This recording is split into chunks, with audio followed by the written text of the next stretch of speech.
Hello and welcome. I am Exit Light and this is my channel. Today I'm going to tell you about the mysterious disappearance of a woman who's named Susan Seymour Adams. Before we get started, if you would, give this video a thumbs up. I'd appreciate that. If you would like to be subscribed and you're not, go ahead and do that.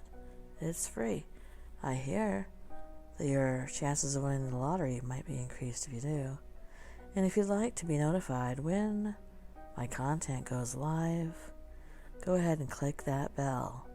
Also, as a reminder for those who are subscribed, if you would like to send in your true personal experiences with the paranormal, whatever that might be, a ghost, a figure in white, a hat man, a UFO, a cryptid.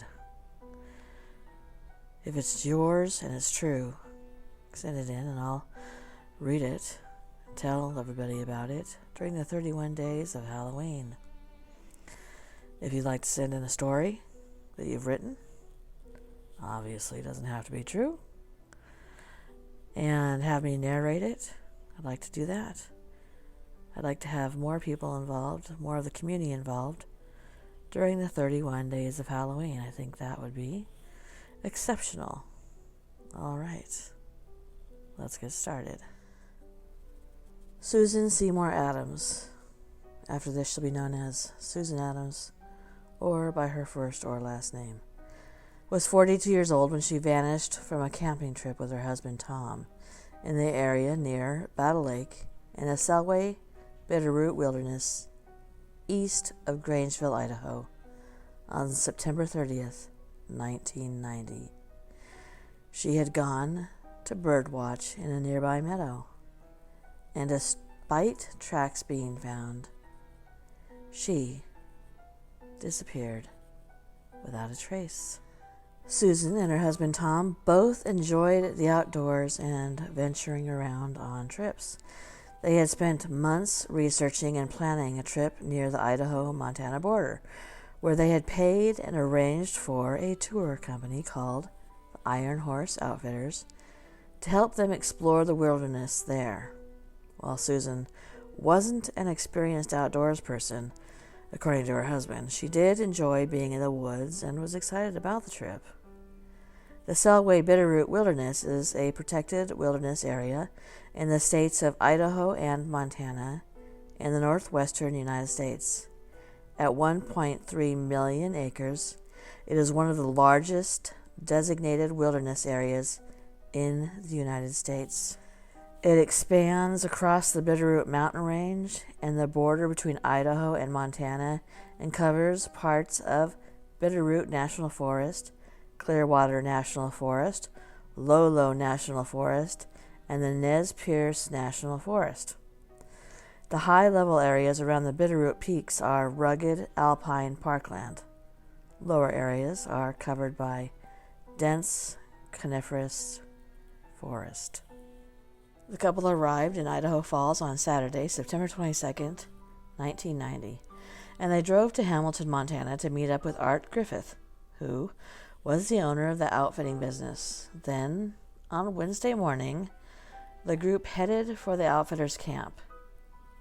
That is a 7-hour horseback ride into the Battle Lake area near the Bitterroot Divide. The couple arrived in Idaho Falls on Saturday, September 22nd, 1990, and they drove to Hamilton, Montana to meet up with Art Griffith, who was the owner of the outfitting business. Then, on Wednesday morning, the group headed for the outfitters' camp, which was a 7-hour horseback ride into the Battle Lake area near the Bitterroot Divide. The group spent several days at camp doing some hunting, some bird watching, and enjoying the mild fall weather. On September 29th, 1 week after arriving in Idaho, Tom set off on an overnight trip with his hunting guide. But because Susan wasn't as adventurous as Tom, she agreed to stay behind at base camp. Susan and another guide accompanied them to a ridge above the campsite where they would begin their hunt. Susan and the guide returned to the camp with the 4 horses, and it was the last time that Tom would see Susan alive. On Sunday, September 30th, Susan reportedly told the chef at base camp that she was going to go on a short hike to a nearby meadow so that she could bird watch.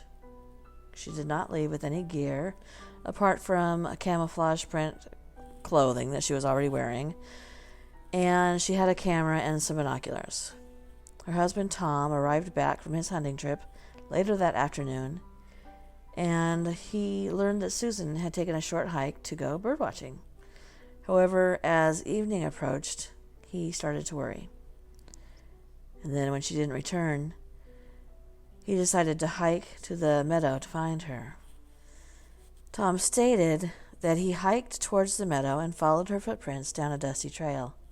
However, just before the meadow, her footprints abruptly stopped, as if she had suddenly vanished while standing at that point. He wrote in a statement to police a month later, "I followed the footprints to a place about 20 yards from the meadow where the tracks stopped." Tom and the tour guides searched for Susan into the night but found no trace of her. The next morning, one of the guides rode a horse back to town to alert authorities. Air and ground searches were conducted with no success. By Tuesday morning, the weather had turned wintry, and the search was hindered by the snow and cold. A lot of you who hear these stories know that that is to be expected, and quite a few of them. The next day, the search was called off until the weather cleared. It resumed a week later for another 3 days before the weather again shut down the search, but this time for the entire winter. The sheriff, Randy Baldwin, wrote in his final report on the case, "I believe beyond any reasonable doubt that Susan died from injuries or other related causes due to being lost or hurt in the wilderness area near Battle Lake.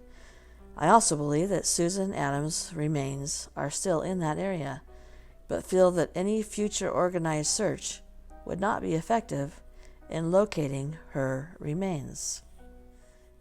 As somebody learning about this case, that right there feels odd to me.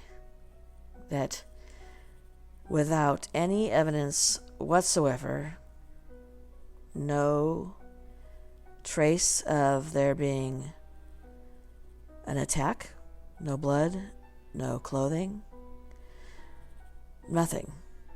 He believes that she was injured or lost on an easily marked trail very close to the camp, and that he thought her remains were still out there, but probably won't do any good to organize a search to go look for them. To me, that feels strange, and if I was her loved ones, I would feel very frustrated about that. In July of 1991, a further search was conducted using dogs and trackers to try to locate Susan's remains. According to Captain Scott Mueller, head of the detectives for the Idaho County Sheriff's Department, it was the largest search he could remember in Idaho County. There was a lot of pressure, he said.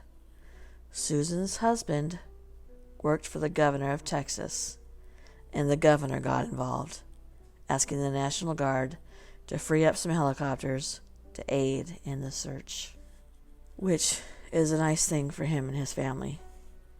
But it's unfortunate that the same thing wouldn't be done, possibly, well, in that case, for any one of us listening. The search also meant a lot to Baldwin, who went on a hunger strike for the duration of the search, Mueller said.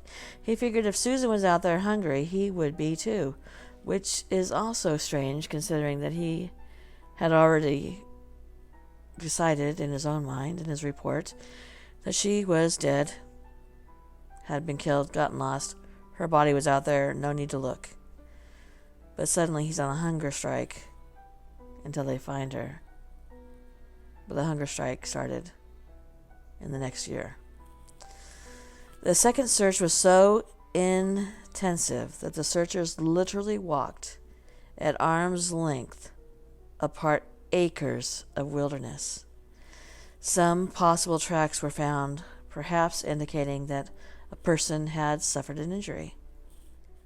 There is now a difference in the track and prints. The report on the search reads, the left foot is turned out like an injury, possibly a fracture or a sprain of the lower left extremity. Now keep this in mind.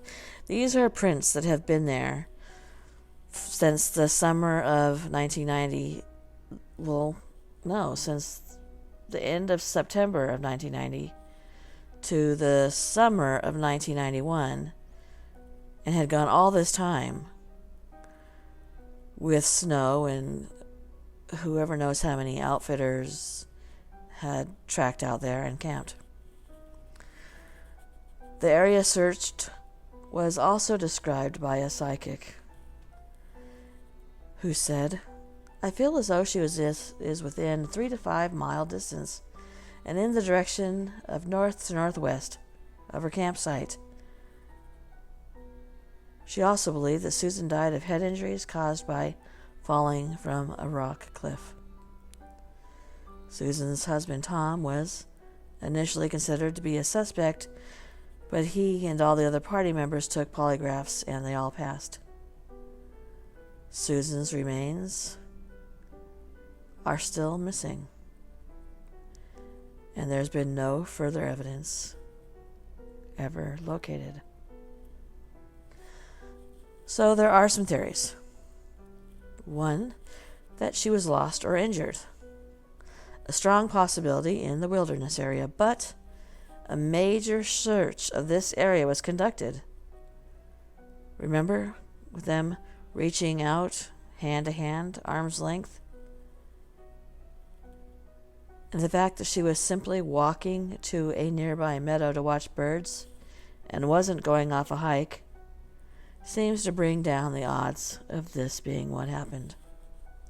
Foul play. The chef at base camp was the last person to see Susan alive. Could he have harmed her and then disposed of the body elsewhere, explaining why no remains or clothing were ever found in the meadow?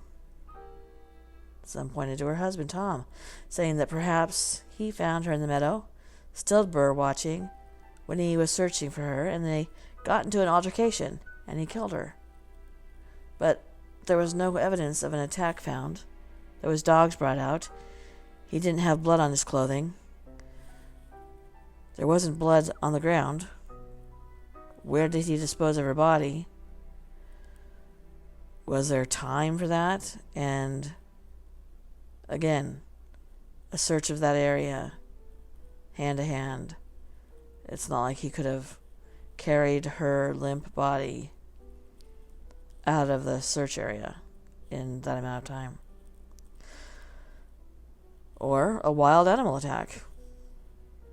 A wild animal attack, such as a mountain lion, is possible, but again, there were no signs of blood, nor torn clothing, nothing found to indicate that she had been attacked. They saw her footprints clearly on the trail. There was not a scuffle.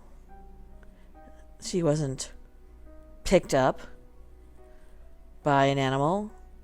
There was no broken grass, tree limbs, no disturbances. So it seems unlikely that it was an animal attack. So what happens? This is far from the only person who has gone off alone on a clearly marked trail just down over yonder and never been seen again. She wasn't doing anything dangerous. She hadn't taken anything to harm herself. And if she had, her body would have been found. She was going to watch birds. and her steps stopped in the middle of the trail, 20 yards from the meadow. Why would that happen? And if she did get injured, why wouldn't she just turn around and go back on the trail? They were very close to each other. Also, if she'd been injured on the trail, not long after coming to camp, her husband went to find her. And in that search, arm to arm, helicopters, dogs, one of the largest searches ever seen in that area, nothing was found or ever has been found.